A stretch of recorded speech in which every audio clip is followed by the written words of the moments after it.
Ei, tudo bem? Eu sou Fernanda, você é muito bem-vindo aqui. Esse é o meu canal.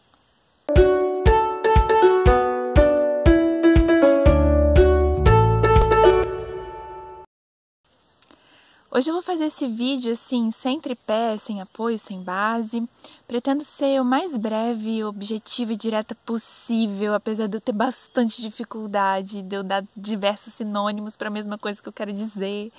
Mas eu vou lutar para que esse vídeo seja assim bastante direto. E eu tô aqui nesse lugar lindo que é a Casa de Maria, né, o sítio de evangelização da comunidade de Encontro, aqui onde eu moro, aqui onde eu convivo com os meus irmãos de comunidade. Uma alegria profunda de estar aqui, eu acho que você pode sentir, né, pelo clima. Olha que delícia, gente. E cada cantinho desse lugar é maravilhoso, nos leva para Deus. Então vai estar assim um pouquinho balançado, você vai ver um barulho também de motosserra, de coisa cortando, de gente falando. É a minha comunidade vivendo, trabalhando, gerando vida no mundo. Esse assunto eu relutei um pouco para falar sobre ele, já tem mais de ano que eu quero, né, fazer um vídeo nesse sentido. Eu me sinto muito apelada interiormente a falar sobre assuntos que, né, envolvem o universo feminino.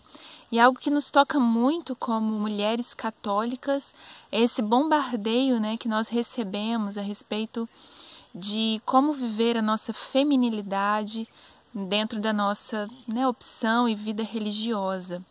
Há muita confusão nisso tudo e a gente vai aqui ponderar alguns pontos. Há a necessidade de que nós abordemos sobre a hiperexposição do corpo.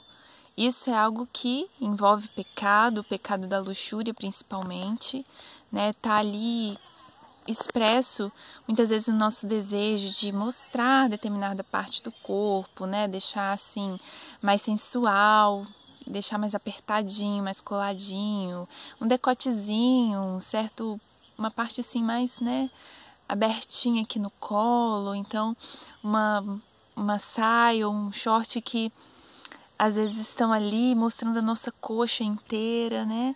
Isso não só para ambiente religioso, viu, gente? Qualquer lugar que tenha gente, isso é imoral, isso é ruim, né? Porque a gente está despertando no outro desejos imorais, desejos sexuais. Às vezes pessoas casadas estão ali vendo, né, a nossa condição física e estão sendo atraídas por aquilo ali. Então a gente leva muitas pessoas ao pecado dessa forma como nós nos expomos, né? Há uma fala interessante que é alguns dados físicos assim da nossa biologia nos fazem entender por que nós preservamos algumas partes do nosso corpo. Há dentro do nosso biológico, né, alguns órgãos nobres, cérebro, coração, rins, e eles são bem protegidos, assim, eles não são como, por exemplo, o útero é mais externo, a gente tem também outras partes mais à mostra, né, do corpo, que são mais superficiais, mas esses órgãos, se afetados, eles desenvolvem coisas assim bem perigosas para o corpo, né? O cérebro, por exemplo, o coração, são órgãos vitais. Eles normalmente são envolvidos, né, de osso, de músculo, de um monte de coisa que os protege. Então são órgãos nobres. Então a gente leva também a gente a entender que existem coisas nobres dentro de nós, né, no sentido espiritual, da própria existência, da identidade, da dignidade humana, que também devem ser resguardados, né? Tudo aquilo que está muito exposto mostra também a falta de virtude que há naquela pessoa. Então, sob esse ponto, sob esse aspecto da hiperexposição do corpo, temos um erro, né? Temos um erro claro aí, mas também nós estamos tendendo para um outro lado, que é um escrúpulo exagerado em relação à forma de se vestir, à forma de se portar, que beira uma esquisitice, né? Uma falta de equilíbrio muito grande. Ambos polos são imorais e são pecaminosos. Porque a gente fala assim a palavra pecaminoso, a gente sempre lembra algo, os pecados da carne, né? Como se os pecados da carne fossem só pecado sexual. Não, mas ambos são pecados. Tanto o escrúpulo é um pecado, né? Como também a luxúria é um pecado. Então nós precisamos encontrar aí um equilíbrio.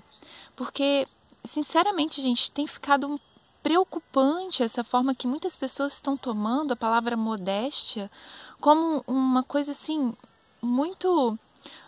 Um apostolado, sabe? Eu luto pela modéstia. E aí chega, gente, estou vivendo a modéstia, agora estou vivendo a modéstia. Peraí, em termos de virtude não é assim. A virtude é algo que se incorpora à vivência humana, sabe? E a gente começa a viver isso de forma natural. E não assim, eu chego, gente, hoje estou vivendo a virtude da humildade. Como se eu não tivesse nenhum erro em relação à humildade, né? Eu estou lutando para viver a humildade. E aí, com certeza, eu caio ainda na minha soberba, na minha vaidade, no meu orgulho. Tenho bastante dificuldade, né? Ao longo daquele dia que eu me dispus a viver a humildade, tenho lutas profundas. Então, não é assim, da noite para o dia, começar a viver a virtude da modéstia e reduzir muitas vezes a modéstia, que é o moderar-se, né? Ela está dentro da virtude da temperança, é o temperar, o ponderar, o avaliar, o refletir sobre as questões e poder ter atitudes realmente passadas pelo sal, passadas pelo fogo, né? Nem tanto salgado, nem tanto sem sabor, mas no equilíbrio. Então a gente vê as pessoas caindo nessa questão, ou são salgadas demais, ou são insossas, assim, que fica aquela coisa, uma experiência, né, esquisita e que não atrai, sinceramente dizendo, não atrai. Então, claro que a gente precisa se dispor à virtude da modéstia, né, como a todas as outras virtudes humanas. Nós precisamos nos dispor a ter transformados os nossos gestos, as nossas feições, termos transformado a nossa forma de se vestir a partir de uma conversão pessoal, de uma aproximação a uma caminhada, uma experiência divina. Nós precisamos nos abrir a transformar o nosso guarda-roupa quando nós começamos a seguir Jesus, né? Mas isso acontece de forma natural, como acontece com todas as outras virtudes. Alguém que dizia palavrão, por exemplo, depois que teve uma experiência com Jesus, vai começar a dizer menos, porque se sente incomodado com aquela condição. Então, sim, passa pela a transformação, a conversão pessoal, ela se canaliza também nesses caminhos, de que eu percebo que eu estou com ali um monte de shortinho.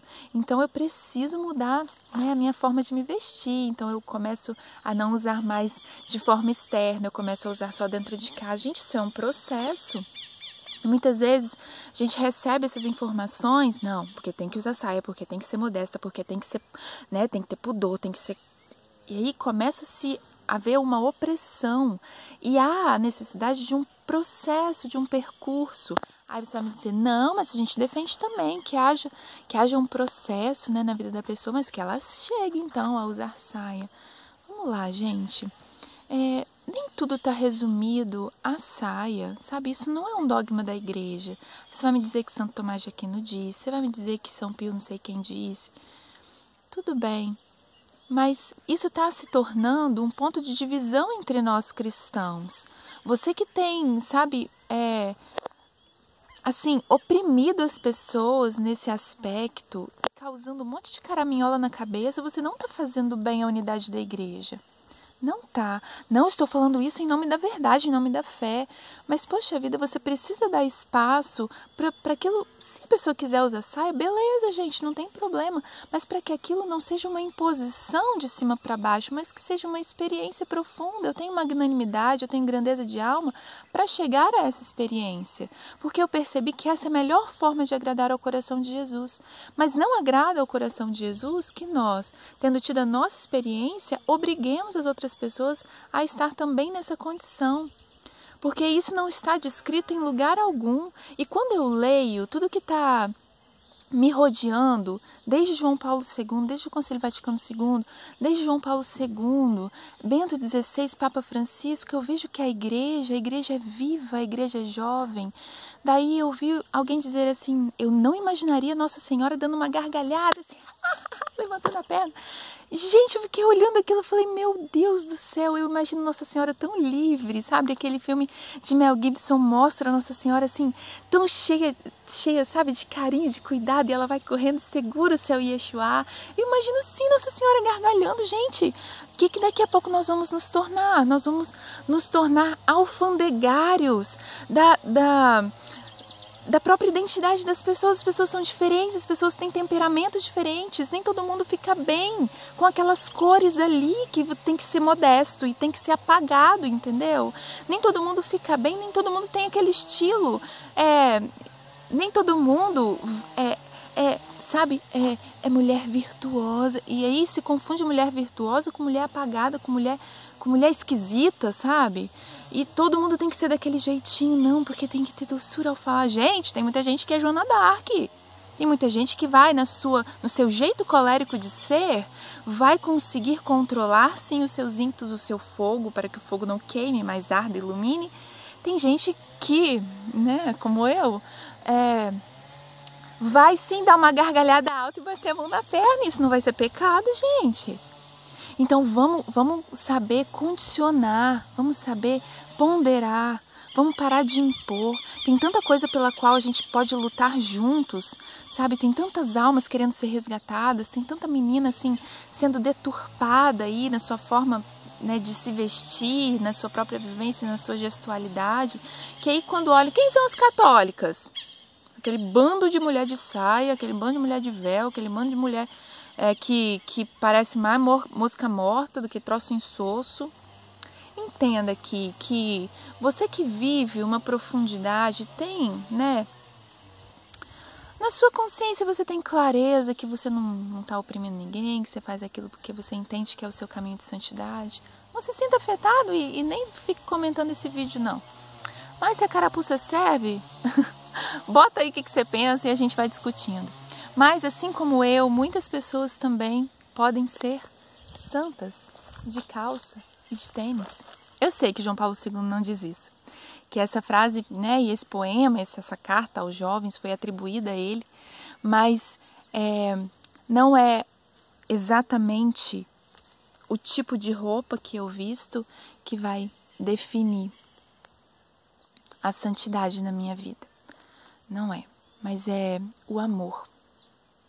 O amor vai definir se eu poderei ou não ver a Deus. Então, a gente se sente tantas vezes quase um semideus, sabe? Estamos quase assim no semicéu da santidade. Que aí a gente não consegue olhar um palmo à nossa frente, que a gente está precisando se unir para combater o mal e não combatermos uns aos outros. Então para de fazer isso, que sua militância seja outra, que seu apostolado seja para salvar almas, não para dizer que as almas precisam vestir, se é saia ou se é vestido, e se é saia rodada ou se é véu preto ou branco. Porque se for mesmo ver quem é que usa branco ou preto, o negócio vai ficar feio, hein, gente?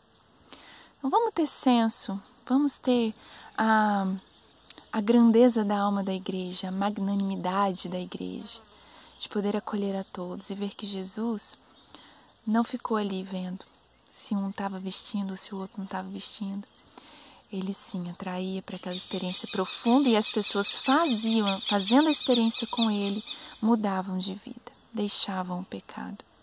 Agora com esse negócio de que você não comunga se você estiver de calça e sem véu, negando a Eucaristia, para com isso, gente, para com isso.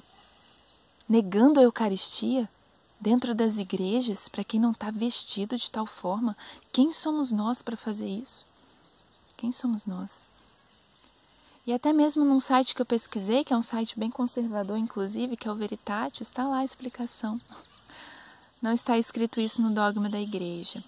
Claro que, né, cada um tem sua cultura e propõe coisas e as pessoas aceitam, mas obrigar a que se use e impedir que se comungue porque não se está usando, isso aí não.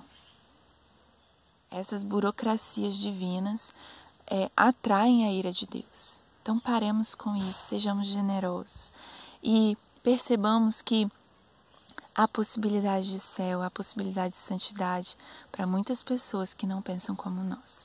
Nos unamos porque somos cristãos, somos católicos e somos chamados a combater o inimigo e não uns aos outros.